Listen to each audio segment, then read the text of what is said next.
bên trong lòng lên Allahumma lên đi ba đêm cùng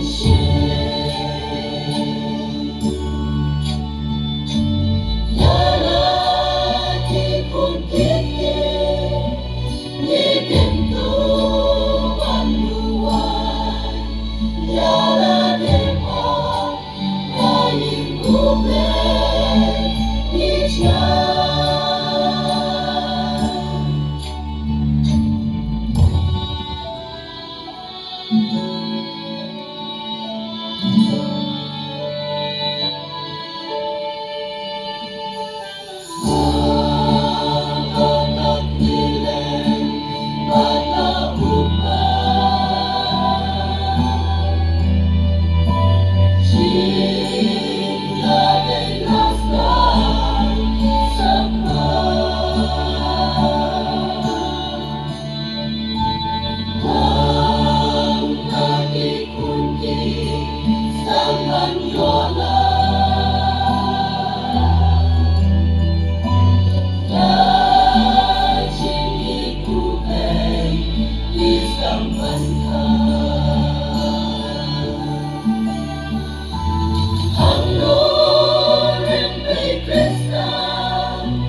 Hidup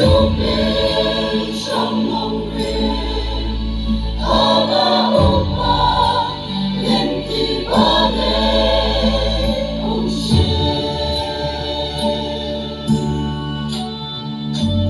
La lagi pun kiki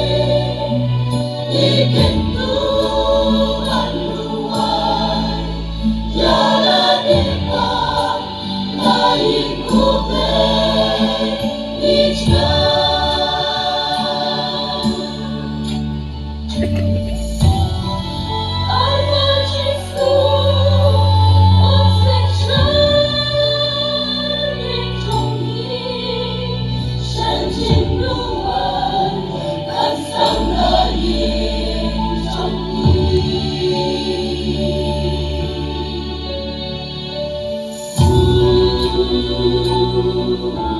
Ooh.